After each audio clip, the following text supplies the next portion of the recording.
মিন্নিটা তো এখনো ফোন করছে না, তাহলে কি বনি এখনো পৌঁছায়নি? কি হবে এখন বুঝতে পারছি না। আয়ুষ, যত তাড়াতাড়ি সম্ভব সব স্টুডেন্টদেরকে এখান থেকে সরিয়ে দিতে হবে। হ্যাঁ, কিন্তু বনবী কলেজের 3টে স্টুডেন্টস আর গঙ্গা মিসিং, আর বিন্দিও ওদেরকে খুঁজছিল, কিন্তু তারপর বিন্দিকে অনেকক্ষণ ধরে খুঁজে পাচ্ছি না। এ কোথায় যে গেল, কি আমার পুরো ক্লুলেস লাগছে। বনি মিমি কিছু একটা করো। তার মানে বিন্দিও মিসিং? হ্যাঁ বনি মিমি, আসলে বিন্দি আর আমি সব স্টুডেন্টসের বাসে তুলে এই আকাঙ্ক্ষা, নীলা, গঙ্গা সবাইকে খুঁজছিলাম, তাই কোথায় খুঁজে পাচ্ছিলাম না। তারপর এই গঙ্গার এই লকেটটা এই মাটিতে পেয়েছিলাম।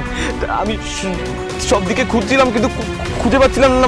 বিন্দি বললো যে এখানেই কোথাও একটা আছে, দুজন ভাগাভাগি হয়ে খুঁজি, কিন্তু বিন্দিকেও এখন খুঁজে পাচ্ছি না।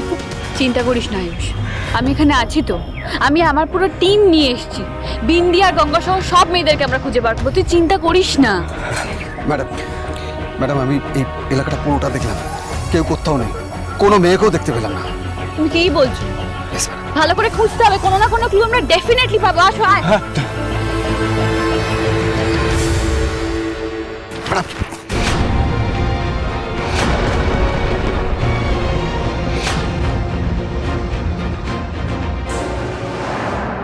যে ভয়টা পেয়েছিলাম সেটাই হলো।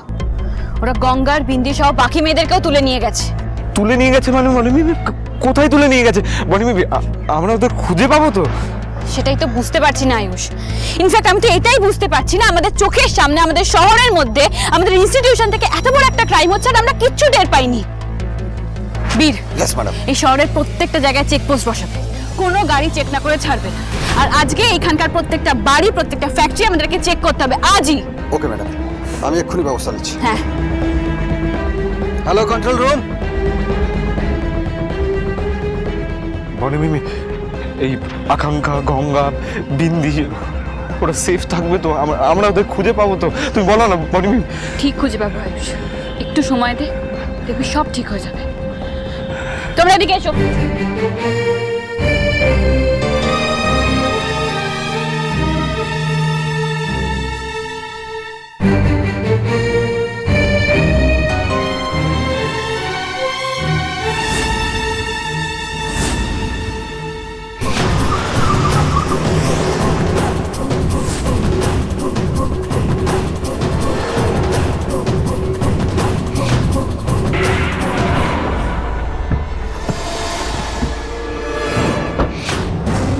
এই মেয়েটাকেও নিয়ে গিয়ে বাকি মেয়েগুলোর সাথে রাখ।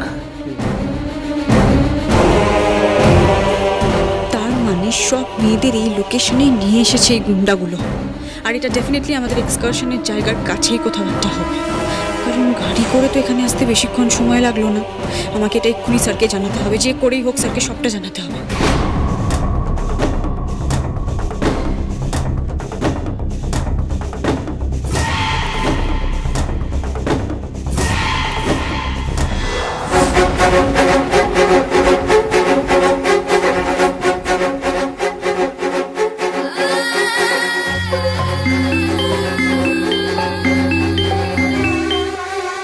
হ্যাঁ বিন্দি বলো, কোথায় তুমি? বিপদের মধ্যে পড়ে গেছি স্যার। গঙ্গা আর বাকি স্টুডেন্টসকে নিয়ে কিডন্যাপাররা এক্সকারশনের থেকে খুব বেশি দূরে আসেনি স্যার, একটা কাছে পিঠে কোনো জায়গায় এসছে, মিনিট 5 ডিস্টেন্স। আচ্ছা তুমি কোথায় আছো, এক্স্যাক্টলি কি দেখতে পাচ্ছ একটু বলো আমায়। একটা পুরনো। আচ্ছা শোনো, তুমি যেখানে আছো তুমি আমাকে লোকেশনটা খালি পাঠিয়ে দাও, আমি বনিকে নিয়ে আসছি। হ্যাঁ স্যার, এক্ষুনি পাঠিয়ে দিচ্ছি।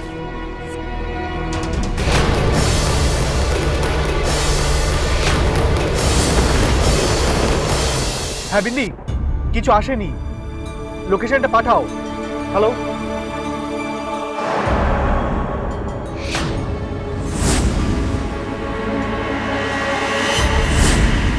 হ্যালো,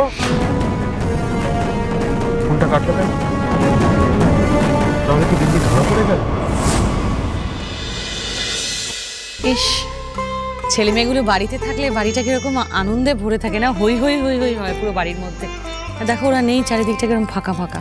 ঠিক বলেছিস, বাড়িতে থাকলে না পুরো বাড়িটা কিরকম গম গম করে। আর এখন না, কিন্তু কদিন বিন্দি ছিল, ও তো কিরকম মাতিয়ে রাখতে বল বাড়িটা। হ্যাঁ, তাছাড়া এখন গঙ্গাও তো এ বাড়িরই মেয়ে হয়ে গেছে। তার উপর এখন তো সব থেকে আনন্দের খবর হলো যে আয়ুষ বাবার বিয়ে ঠিক হবে। ঈশ্বর যে আমাদের পুতির বিয়ে দেখার সুযোগ করে দেবেন এ তো ভাবতেই পারিনি আমি। ওরা কলেজ থেকে ফিরে এলেই আমি পুরোহিত মশাইকে ডেকে পাঠাবো, ওদের আশীর্বাদের একটা দিন ঠিক করে ফেলবো, বুঝেছো? আর ছোট কুকি, গবলু দাদুভাইকে আসতে বলতে হবে কিন্তু, বিয়ের আগে। ও বাবা, ছেলেটাকে কতদিন আমি দেখি না, আমি বললেই মানা করে দেবে। তুমি প্লিজ এবার ওকে একটু ভালো করে বুঝিয়ে বলো যেন ও অবশ্যই আসে। ও আসবে, আমি জানিও আসবে। বলি কি যে ছেলেটা একটু ছুটি কাটাচ্ছে এতগুলো দিন বাদে, দেখ না ওর একটা সেমিস্টার শেষ হয়েছে, অন্যটা শুরু হতে এখনো টাইম আছে, একটু পরে এলেও তো চলবে বল। না চলবে না, এই যে বড় বৌদি দেখেছো, বাবা মা এই বড় বৌদি এত আহ্লাদ দেয় বলে ছেলেটা আমার পুরো বিগড়েছে। কারোর একটা ফোন বাজলো মনে হলো না? ফোন না, আসলে তোমার কান বাজছে। এখানে আমরা কি সব কথাবার্তা বলছি তাতে তোমার মনই নেই। তোমার মন পড়ে আছে ওই আমাদের নাতিপুতিরা সব এক্সকারশনে গেছে সেই দিকে। সে তো বটেই, তুমি দেখো এই কটা বাচ্চাকে সামলাতেই আমরা কিরম হিমশিম খেয়ে যেতুম। আর ঋদ্ধির কথা ভাবো দেখি, কতগুলো ছেলে মেয়ের দায়িত্ব নিয়ে গেছে, তো চিন্তা তো হবেই একটু।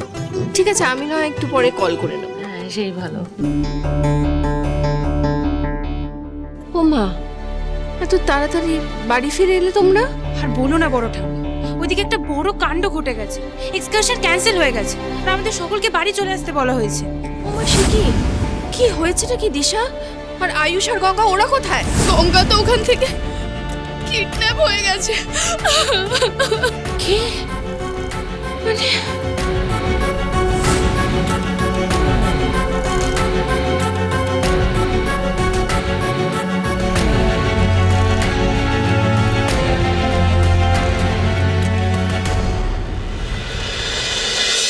আমি চাই কোনো ছেলে মেয়ে আর্থিক কারণে তাদের স্বপ্ন পূরণ করতে পারবে না, এমনটা যেন না হয়।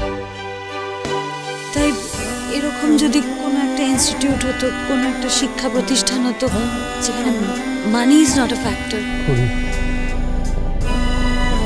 আপনাকে দেওয়ার কথা রাখার চেষ্টা করেছি আমি। আপনার স্বপ্ন পূরণের জন্য আমি সব কিছু করেছি, কিন্তু ভাবতেও পারিনি যে কোনোদিন এরকম একটা বিপদে পড়বো।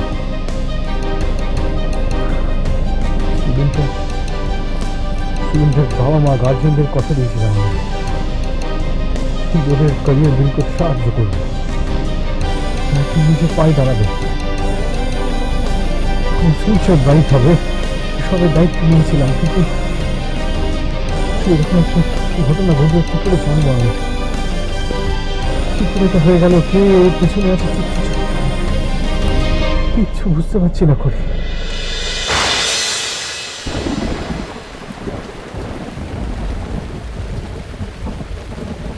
আপনি চলে যাবার পর থেকে এই সিংহরায় জুয়েলার্সের দায়িত্ব আমি রাহুল কুনালকে দিয়ে দিচ্ছি, কেননা আমি যাতে এই কেএসআর ইনস্টিটিউট থেকে চালাতে পারি, আপনার স্বপ্ন পূরণ করতে পারি, ইচ্ছে পূরণ করতে পারি। এর জন্য দিন রাত এক করে পরিশ্রম করেছি। করি প্রত্যেকটা স্টুডেন্ট যেন তাদের ক্যারিয়ারের ঠিকঠাক জায়গায় পৌঁছাতে পারে, দাঁড়াতে পারে নিজের পায়ে। পুরো জীবনটা আমি ডেডিকেট করে দিচ্ছি শুধু সেটার জন্য। আজকে তাদের আমি কোনো ক্ষতি হতে দিতে পারি না। যে করে হোক আমাকে প্রোটেক্ট করতেই হবে, বাঁচাতেই হবে।